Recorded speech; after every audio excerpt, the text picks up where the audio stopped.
तो hello friends, फिर से एक नई वीडियो में आप लोगों का स्वागत है। तो फ्रेंड्स, आज के इस महत्वपूर्ण वीडियो में हम लोग देखने वाले हैं गणित कक्षा 10 का 4 अति महत्वपूर्ण दीर्घ उत्तरीय प्रश्न। जी हाँ दोस्तों, आप लोगों ने सही सुना, 4 महत्वपूर्ण नहीं, अति महत्वपूर्ण दीर्घ उत्तरीय प्रश्न हम लोग इस वीडियो में देखने वाले हैं। 100% आपके परीक्षा में आएगा ही आएगा, इसलिए इस 4 प्रश्न को जो है ना स्किप मत करिए। अगर आपको आता भी है ना, फिर भी इस वीडियो को देखिए, क्योंकि अगर आपको आता है, भूल गए होंगे तो आपका रिवाइज हो जाएगा। और ऐसा बेस्ट तरीका मैं आप लोगों को बताऊंगा जो दोस्तों आप लोग इस वीडियो को देखने के बाद जो है ना इस 4 अति महत्वपूर्ण दीर्घ उत्तरीय प्रश्न को आप कभी नहीं भूल पाएंगे। तो चलिए बिना देरी किए हुए इस वीडियो को शानदार तरीका से शुरुआत करते हैं। बट उससे पहले यदि आप हमारे चैनल को सब्सक्राइब नहीं किए हैं तो अभी मत करिए, पहले इस वीडियो को देख लीजिए। वीडियो पसंद आए, समझ में आए, मेरा तरीका समझ में आए, तभी हमारे चैनल को सब्सक्राइब करिएगा। और पसंद आ जाए ना तो अपने दोस्तों के साथ शेयर भी कर दीजिएगा, और लाइक करना तो बिल्कुल मत भूलिएगा, और कमेंट जरूर करिएगा। तो चलिए शुरुआत करते हैं दोस्तों। पहला क्वेश्चन है थेल्स प्रमेय। थेल्स प्रमेय से संबंधित A to Z जानकारी मैं आप लोगों को पहले ही बता रखा है, इसलिए इस वीडियो में मैं आप लोगों को थेल्स प्रमेय नहीं बताऊंगा। थेल्स प्रमेय पे मैंने ऑलरेडी कुछ दिन पहले, यानी 2 से 3 दिन पहले जो है ना मैंने बता रखा है, तो इसका लिंक मैं नीचे डिस्क्रिप्शन बॉक्स में डाल देता हूं, वहां से आप लोग देख लीजिएगा। ये कंप्लीट वीडियो मैंने डाल दिया है, ठीक है। दूसरा है दोस्तों थेल्स प्रमेय का विलोम। ये वीडियो भी मैंने बहुत ही पहले जो है ना बना रखा है, नीचे कमेंट बॉक्स में जा करके, सॉरी दोस्तों, नीचे डिस्क्रिप्शन बॉक्स में जा करके देखिए, आपको पूरी तरह से समझ में आएगा, नहीं आने का सवाल ही नहीं है। अगर आप कहते हैं हमें समझ में नहीं आता है ना, तो कमेंट कर दीजिएगा हमें समझ में नहीं आया, वो मैं वीडियो को डिलीट कर दूंगा दोस्तों, ये मेरा वादा है आपसे। उसके बाद है दोस्तों पाइथागोरस प्रमेय। इस पर भी मैंने वीडियो ऑलरेडी बना रखा है, आप लोग जाकर के जरूर देखिए। यानी थेल्स प्रमेय का विलोम, पाइथागोरस प्रमेय मैंने बता रखा है पहले से, सबका मैं बारी बारी से लिंक दे देता हूं नीचे डिस्क्रिप्शन बॉक्स में, जाइए वहां जाकर के आप लोग देख लीजिए। आज मैं आप लोगों को बताने वाला हूं पाइथागोरस प्रमेय का विलोम। दोस्तों क्या बताने वाला हूं? पाइथागोरस प्रमेय का विलोम, इसलिए इस वीडियो को शुरू से लास्ट तक देखिए, आपको पूरी तरह से समझ में आएगा। दूसरा, आपको यूट्यूब चैनल पर कोई वीडियो देखने का मौका नहीं मिलेगा, बस आप इस वीडियो को शुरू से लास्ट तक देखिए, आपको पूरा समझ में आएगा। A to Z जानकारी जो है ना, चाहे वो ऑब्जेक्टिव क्वेश्चन में पूछा जाए या सब्जेक्टिव क्वेश्चन में, या कॉम्पिटिटिव एग्जाम का हो, या 6 से लेकर के 12th तक किसी भी क्लास का पाइथागोरस प्रमेय का विलोम क्यों ना हो, आपको पूरी तरह से समझ में आएगा। तो चलिए इस सेशन को हम लोग शुरुआत करते हैं बिल्कुल शानदार तरीका से। तो चलिए शुरुआत करते हैं। तो देखिए दोस्तों, हम लोग आ गए हैं पाइथागोरस प्रमेय का विलोम में। पाइथागोरस प्रमेय में किस तरह से क्वेश्चन पूछा जाता है, पहले समझ लीजिए कि क्वेश्चन किस तरह से पूछा जाता है, क्योंकि स्टूडेंट जो है ना क्वेश्चन पूछने में ही विफल हो जाते हैं, समझ नहीं पाते हैं कि थेल्स प्रमेय है कि पाइथागोरस प्रमेय है, थेल्स प्रमेय का विलोम है या फिर पाइथागोरस प्रमेय का विलोम है, वो समझ ही नहीं पाते। तो आज मैं आप लोगों को समझाऊंगा भी, वो तरीका समझाऊंगा कि इस वीडियो को देखने के बाद आपको पहचानने में दिक्कत तो दूर की बात है, आपके जहन में भी नहीं आएगा, यानी सोच में भी नहीं आएगा कि आपको दिक्कत हो सकता है। यानी अगर आपको क्वेश्चन कुछ इस तरह से पूछेगा, पाइथागोरस प्रमेय के विलोम को लिखकर प्रमाणित करें, सिद्ध करें, तो यहां तो आपको पूरा क्लियर समझ में आ रहा है कि पाइथागोरस प्रमेय का विलोम पूछ रहा है। लेकिन अगर यही आपको परिभाषा में पूछता है, यहां पे दिया रहेगा सिद्ध करें या लास्ट में लिखा रहेगा सिद्ध करें, तब आप सवाल कैसे रहेगा वो समझिए। यदि परिभाषा में, यदि किसी त्रिभुज में एक भुजा का वर्ग माने स्क्वायर होता है, अन्य 2 भुजाओं के वर्गों के योग के बराबर हो, तो पहली भुजा के सामने का कोण समकोण होता है। दोस्तों यही ट्रिक है, अगर आपको लास्ट में समकोण मिल जाए सवाल में, परिभाषा कुछ भी लिखा हो, कुछ भी लिखा हो, अगर आपको समकोण मिल जाता है तो समझ जाइएगा कि ये पाइथागोरस प्रमेय का विलोम है। मैंने क्या कहा एक बार रिपीट करता हूं। यदि आपको परिभाषा में कुछ भी लिखा हो, अगर लास्ट में लिखा रहता है समकोण होता है, क्या लिखा रहता है? समकोण होता है, तब आपको एक ही बार में समझ जाना है कि ये पाइथागोरस प्रमेय का विलोम है, इसे हमें सिद्ध सिद्ध करना है। सिद्ध, ये सवाल आपको लिखा हुआ रहेगा कई बार एग्जाम में दोस्तों, एक बार दो बार नहीं, कई बार जो एग्जाम में जो है ना परिभाषा से ही डायरेक्ट पूछा गया है। सिद्ध करे आपको शुरुआत में भी रह सकता है, लास्ट में भी रह सकता है। परिभाषा दे देगा और यहाँ लिखा रहेगा सिद्ध करे, या लास्ट में लिखा रहेगा सिद्ध करे, बस सिंपल इतना आपको समझ लेना है। तो समझिए अब हम लोग आंसर कैसे लिखेंगे। अगर दोस्तों आपको पाइथागोरस प्रमेय के विलोम को लिखकर प्रमाणित करे सिद्ध करे लिखा हुआ रहता है तो ये परिभाषा आपको लिखना है। आंसर है ना, क्वेश्चन अगर इस तरह से रहता है तो ये परिभाषा आपको आंसर में भी लिखना है। यहाँ से लिखेंगे, ये वाला सेम टू सेम यहाँ से उतार देंगे, ठीक है, क्योंकि क्वेश्चन आपको ऐसे रहेगा, कहता है लिखकर प्रमाणित करे सिद्ध करे, तो आपको पाइथागोरस प्रमेय का विलोम यहाँ पे लिख देना है। इस परिभाषा को भी याद रखिएगा। अगर आपको इसी तरह से पूछा जाता है तब आपको परिभाषा लिखने की कोई ज़रूरत नहीं है। तो चलिए अब हम लोग इसका बारी बारी से सिद्ध करते हैं, समझते हैं दोस्तों। जब इस तरह से आपको आ जाए एग्जाम में परिभाषा से तो आप लोग इस तरह से बनाइएगा। देखिए जैसे जैसे मैं करता हूं पूरा तरीका बताता हूं दोस्तों, पूरा का पूरा समझ में आएगा। कहता है यदि किसी त्रिभुज में, तो माना कि एबीसी एक त्रिभुज है जिसमें एक भुजा का वर्ग, तो एक भुजा मतलब मान लेते हैं ये एसी भुजा का जो वर्ग है, पहले भाषा समझिए, एक भुजा का वर्ग पूरा एकदम आराम से समझना है, हड़बड़ाने में ही आप फंस जाते हैं। एकदम 5 मिनट का समय है तो रुक जाइए, देखिए, नहीं तो भाग जाइए, पहले देख लीजिए, एकदम संयम होकर के देखिए, कंसंट्रेट होकर के देखिए। कहता है एक भुजा का वर्ग, एक भुजा यानी एसी का वर्ग, वर्ग माने होता है स्क्वायर। इसके बाद कौन भुजा बच जाता है, ये वाला और ये वाला, इस भुजा का नाम है बीसी, एक भुजा ये और एक भुजा ये, यानी कितना भुजा बच जाता है इसके बाद, तो 2 भुजा बच जाता है। तो वही कहता है एक भुजा का वर्ग अन्य 2 भुजाओं के वर्गों के, 2 भुजा माने ये और ये, इसके वर्ग, वर्ग माने स्क्वायर, वर्गों के योग के बराबर होता है। तो पहली भुजा यही था ना, तो पहली भुजा के सामने का कोण यानी इसके सामने का कोण कौन हुआ, ये समकोण होता है। यही चीज आपको सिद्ध करना है। तो हम लोग लिखेंगे, माना कि जो मैं कहता हूं वही चीज आपको यहां पे लिखना है। माना कि एबीसी एक त्रिभुज है, क्या है, माना कि एबीसी एक त्रिभुज है। तो चलिए बारी बारी से हम लोग यहां पे लिखते हैं। माना कि एबीसी एक त्रिभुज है, माना कि एबीसी एक त्रिभुज है जिसमें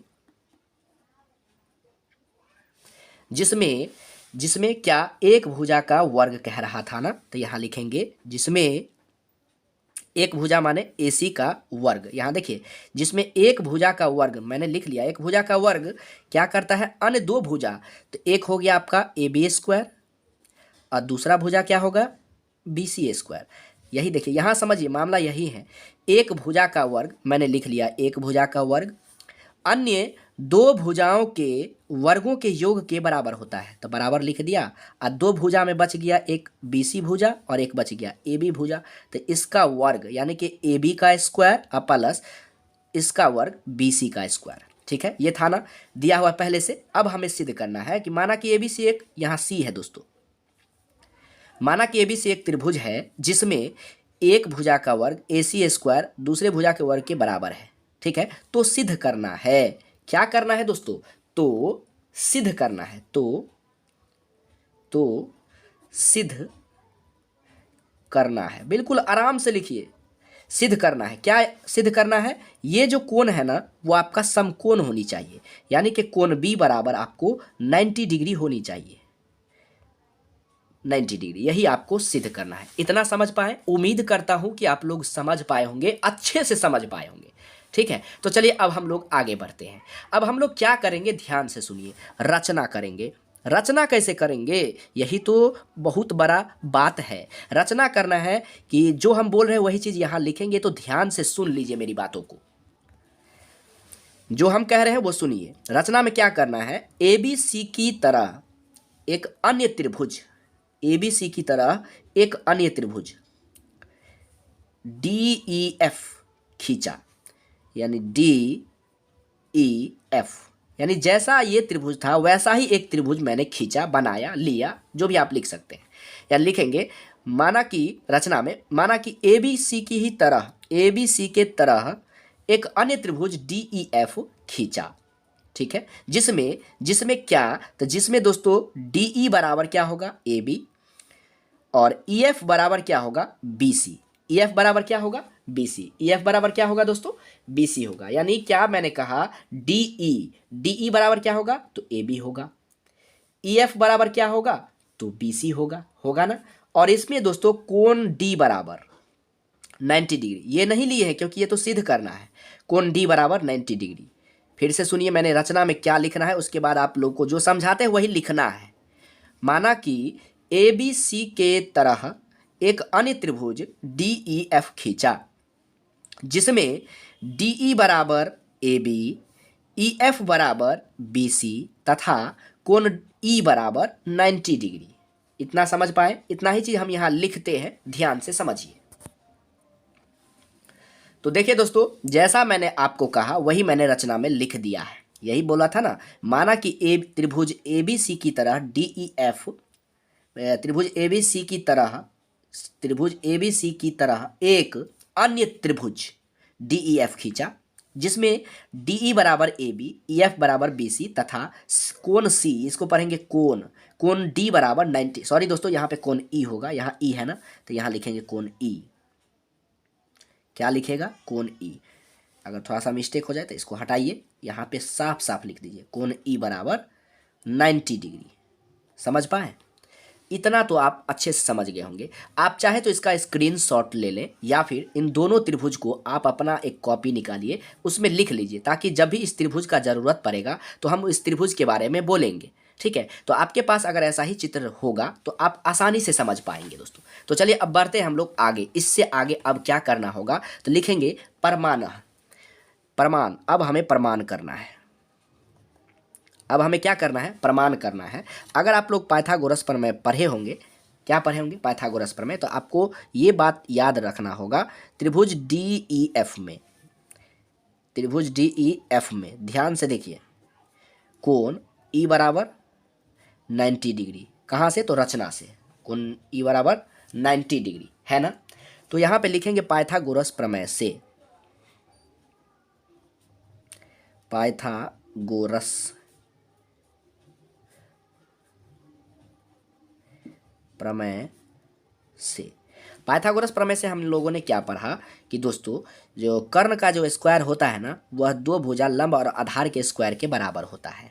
तो त्रिभुज DEF का चर्चा कर रहे हैं, तो आप लोग त्रिभुज DEF में केवल देखिए, यानी इसमें हो जाएगा कर्ण का स्क्वायर यानी DF का स्क्वायर, दो भुजा, एक भुजा है DE यानी लंब का स्क्वायर, और प्लस आधार हो जाएगा EF, इसके स्क्वायर के बराबर होता है ना। बिल्कुल होता है दोस्तों, कैसे नहीं होता है? बिल्कुल होता है। अब देखिए दोस्तों, यहाँ पे आप जो है ना DE के बदला में जहाँ आपने रचना किया है वहाँ ध्यान से देखिए, DE के बदला में हम AB लिख सकते हैं कि नहीं लिख सकते हैं? बिल्कुल लिख सकते हैं, क्योंकि हमने रचना किया है, रचना में दिया हुआ भी है। EF के बदला में हम लोग लिख सकते हैं BC, यानी कि BC का स्क्वायर लिख सकते हैं ना। यानी आपको अब आ गया DF स्क्वायर बराबर AB square plus BC square. कहाँ से आ गया? तो डायरेक्ट आप यहाँ लिखेंगे रचना से। आपको रचना में ये चीज़ सब दिया हुआ है, ठीक है। ये सब कहाँ दिया हुआ है? तो आपको रचना में दिया हुआ है दोस्तों। तो ये आपका आ गया, इतना आ गया। हमने अभी यहाँ पे प्रमाण किया, तो DF स्क्वायर बराबर AB square plus BC square आया। लेकिन दिया क्या था आपको शुरुआत में? लेकिन यहाँ लिखेंगे लेकिन दिया है, क्या दिया है? गौर फरमाइएगा। तो ऊपर में देखिए दोस्तों, थोड़ा सा मैं ऊपर ले जाता हूँ, यहाँ देखिए। लेकिन पहले से क्या दिया हुआ था इसमें? AC स्क्वायर बराबर AB square plus BC square दिया था ना। तो यहाँ लिखेंगे लेकिन दिया है, तो यहाँ लिखिए, थोड़ा सा मैं ऊपर कर लेता हूँ, AC स्क्वायर बराबर AB square plus BC square, ये चीज़ दिया था शुरुआत में। और हमने अभी यहाँ प्रमाण करके निकाला AB square plus BC square बराबर क्या? DF square. लेकिन ये आपको दिया हुआ था। तो ध्यान से देखिए, दोनों में, इसमें और इसमें देखिए आपको क्या नज़र आ रहा है। यानी RHS और RHS दोनों बराबर है ना। तो इसका मतलब LHS भी क्या होगा? तो बराबर होगा, नहीं होगा? बिल्कुल बराबर होगा। आप चाहे तो इसको मान सकते हैं समीकरण 1 मान सकते हैं, और इसको मान सकते हैं समीकरण 2, ज़्यादा समझ में आएगा। अब आपको समीकरण 1 और 2 से ध्यान से देखिए, अब हो जाएगा आपका DF² बराबर AC² होगा ना। तो चलिए हम यहाँ पे लिख ही डालते हैं, लिखेंगे समीकरण 1 और 2 से, एकदम आराम से समझिएगा, हड़बड़ाइएगा नहीं, फिर हड़बड़ाइएगा तो गड़बड़ाते रहिएगा, समझ में आते रहेगा, मतलब नहीं समझ में आएगा। समीकरण 1 और 2 में देखिए दोस्तों, समीकरण 1 का RHS समीकरण 2 का RHS के बराबर है।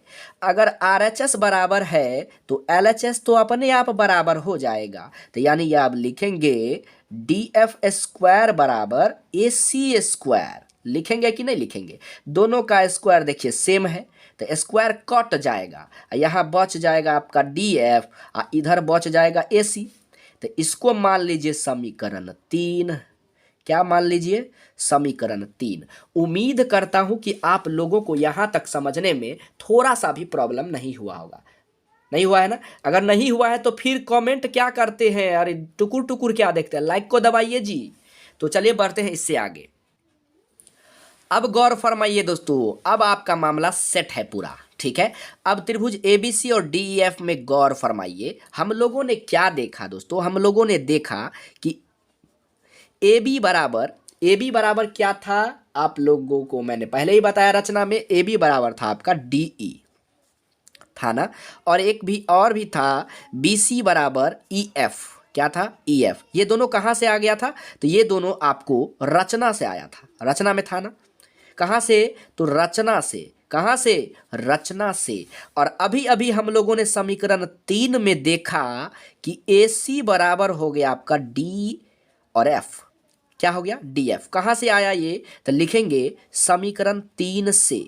कहाँ से? समीकरण 3 से आया ना। नहीं आया तो एक बार गौर से देख लीजिए, समीकरण 3 में दोस्तों आ गया है AC बराबर DF। आ गया है कि नहीं आ गया है? आप लोग मुझे जरूर बताइएगा। तो आप लोग ये बताइए, आप लोग 9th क्लास में भी पढ़े होंगे कि जब किसी त्रिभुज में, दो त्रिभुज में अगर तीनों भुजा आपस में बराबर हो, संगत बराबर हो, तो वह त्रिभुज यानी दोनों त्रिभुज सर्वांगसम होते हैं। तो यहाँ लिखेंगे इसीलिए त्रिभुज ABC सर्वांगसम त्रिभुज DEF। नहीं समझ में आया ना? अब मैं आपको पूरी तरह से समझाता हूं दोस्तों, थोड़ा सा यहाँ समझ लीजिए, मैं आपको पूरी तरह से समझाता हूं, यहाँ गौर फरमाइएगा। यहाँ क्या गौर फरमाइए दोस्तों? ये मान लीजिए एक त्रिभुज, ई मान लीजिए दूसरा त्रिभुज। ये नियम है आपका, 9वां में आप पढ़े होंगे जी। बिल्कुल, अगर नहीं पढ़े तो कोई बात नहीं है।